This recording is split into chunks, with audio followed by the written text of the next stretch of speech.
কবরের ভেতরে থাকতে হবে। দেখেন যারা নবী আদম আলাইহিস সালামের জামানায় মারা গেছিল, আজ কয়েক হাজার বছর হয়ে গেছে, তারা ওই নীরব নগরে কবর নামক জায়গাতে আজও শুয়ে আছে।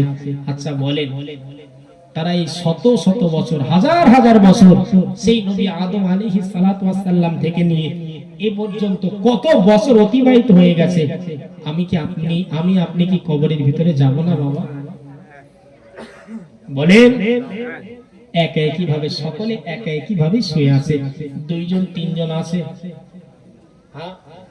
ভাই এখন আপনি যদি পঞ্চায়েতে একটা ফর্ম ফিল আপ করে বলেন যে আমার কবরে আমি যখন মারা যাব, আমার স্ত্রীটা যদি না মরে, ওরে একটু মেরে টেরে কবরের ভিতরে দিয়ে কোনে একসাথে থাকবো, অনেকদিন তার সাথে সংসার করেছি, অনেক ভালোবাসি দেবেন, তাহলে এর পরেও কেন আমাদের জেহেনটা খুলছে না?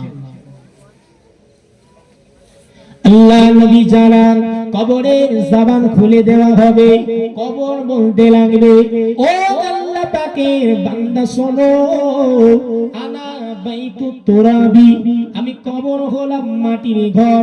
3 নম্বরে নবী আমার জানান, ও বান্দা প্রস্তুতি নাও, ও বান্দা আমলের ব্যাপারে তৎপর হও, আনা বাইতুজ জুলমাতি, আমি কবর হলাম অন্ধকার ঘর। লাইট আছে দেখতে পাচ্ছি, লাইট না থাকলে আওয়াজ হচ্ছে, আপনি ডাকছেন ভাই এসে এখানে লাইট দিয়ে গেছে, দেয়নি বাবা? তার ডানে বামে সামনে পিছনে কেউ নাই, সব দিকে মাটি, কাকে বলবেন লাইট আনতে? আর কে আমার আপনার কথা শুনবে? কেউ শুনবে? সুতরাং এখনো কেন এই বোকামির মধ্যে আমি আপনি ডুবে আছি? এখনো কেন আমরা আল্লাহর পথে আসছি না? কবর মাটির ঘর, কবর অন্ধকার ঘর, কবর একাকিত্বের ঘর। ভাই তাহলে সেই কবরে আপনাকে আজ জনম থাকতে হবে, জনম বছর কি বছর, বছর কি বছর, বছর কি বছর, যুগ কি যুগ আপনাকে থাকতে হবে। সেই কবরের জন্য কি আমি আপনি ভালো কাজ করছি একটু কি ভাববেন না মনে? অনেক জলসা শুনেছেন, আমি কোন হুজুরের দুর্নাম বদনাম করি না, সব হুজুরদেরকে আমি আমার ওস্তাদ হিসাবে মানি। তবে আমি আপনাদেরকে এতটুকু বলতে চাই, যে জায়গায় আপনার চিরস্থায়ী বাস, তার জন্য ভালো আমল করছেন কতটুকু? সন্তানের জন্য বায়না ধরলো, গাড়ি চাইলো, গাড়ি করলেন। স্ত্রীর জন্য টালির ঘর থেকে একতলা ঘর করে দিলেন। এক বাপ সন্তানকে দেখে সাইকেল চালায়, মনে বড় মায়া হয়, একটা বাইক কিনে দিল। সকলের জন্য তো সবকিছু করে দিলেন, কবরের জন্য আপনি কি করছেন?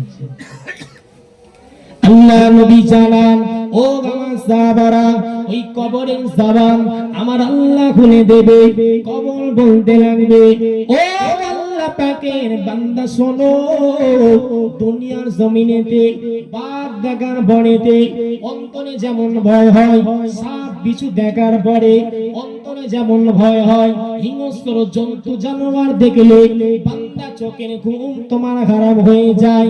বান্দা মনে রাখো, দুনিয়ার জমিনেতে যদি অপচার করো, যদি অপকর্ম করো, আমি কবর বলছি, আনা বাইতুদ দুদি, আমি কবর হব তোমার জন্য পোকামাকড়ের ঘর। সাপ বিছু দেখেছেন কবরের ভিতরে, এত জিনিস আমরা দেখছি, এরপরে অন্তরে আমাদের তাসির প্রভাব নাই কেন? এত ওয়াজ নসিহত মাহফিল আমি আপনি শুনছি, এরপরে অন্তরে আমার আপনার তাসির প্রভাব নেই কেন? বলেন, ছোট্ট একটা মশা কামড় মারলে, একটা মশার থেকে বাঁচার জন্য সারা রাত সুন্দরভাবে ঘুমানোর জন্য একটা মর্নিং এর ব্যবহার করেন না বাবা? হ্যাঁ, সামান্য মশা থেকে বাঁচার জন্য মশারি ব্যবহার করেন। তাতেও যদি না হয়, একটু ধূপ, একটু মর্টিন ব্যবহার করেন। কি জন্য? স্বস্তির ঘুম, আরামের ঘুম একটু রাতে ঘুমাবেন বলে। কার থেকে বাঁচার জন্য? ছোট্ট একটা মশা। কার থেকে বাবা? মশা। আর আপনি কবরের ভিতরে যাবেন, জি, আপনার কবরটা, আমার কবরটা যদি সাপ বিছু আর পোকামাকড়ের ঘর হয়, সেই কবরের ভিতরে মর্টিনও থাকবে না, আর লাইটও থাকবে না, ডানে মাটি, সামনে মাটি, সব দিকে মাটি। সেই কবরের ভিতরে আপনার বাপ নাই, মা নাই, কেউ নাই, আপনি একা একই থাকবো। সেই কবরের ভিতরে কি অবস্থা হবে বাবা, ভাবছো না? বড়রা বলে যে কচি এ পথে যাস না। বাচ্চা যখন সেই পথ সেই রূপ ধরে, একটা পর্যায়ে বিপদ আসে।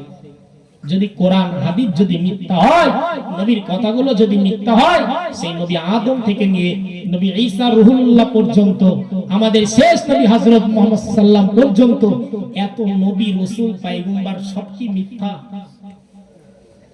নিশ্চিত কবর সত্য, হাসর সত্য, মিজান সত্য। আপনি প্রস্তুতি কি নিচ্ছেন? আল্লাহ নবী জানান, ও আমার সাহাবারা, কবরের জবান আল্লাহ খুলে দেবে। ওই কবর বলবে, ও আল্লাহ পাকের বান্দা শোনো, আনা বাইতুল গুরবাতি, আমি কবর হলাম অপরিচিতির ঘর। আমি আপনাকে চিনি, আপনারা আমাকে চেনেন। দুনিয়াতে একটা পরিচিতির ব্যাপার আছে ভাই। কবর কি কারো চেনে? অলির ছেলে, মেম্বার আর প্রধানের ছেলে, কবর কারো চেনবে বাবা? কবর চেনবে কাকে? যদি বলেন নামাজি ছেলে। কবর চিনবে কাকে? যদি বলা হয় ভালো কাজ কারণে বলা ব্যক্তির ছেলে, এও ভালো কাজ করেছিল। তো কবর বললে আনা বাইতুল গুরবাতি, তুমি ওলির ছেলে হও আর পীর সাহেব হও আর দরবেশ হও, যাই হও, আমার কারো পরিচয় দরকার নেই। মানে আমিলা সালিহাত, যদি ভালো কাজ তোমার থাকে, ভালো প্রতিদান তোমাকে দেওয়া হবে। আর যদি খারাপ কাজ থাকে, তাহলে কবর হবে একাকিত্বের ঘর তোমার জন্য, কবর হবে পোকামাকড়ের ঘর, কবর হবে মাটির ঘর, কবর হবে অন্ধকার ঘর। কথা ক্লিয়ার? তাই কথা কি বুঝছেন কিছু? এবারে নিজেরা বিবেচনা করেন যে আমি আপনি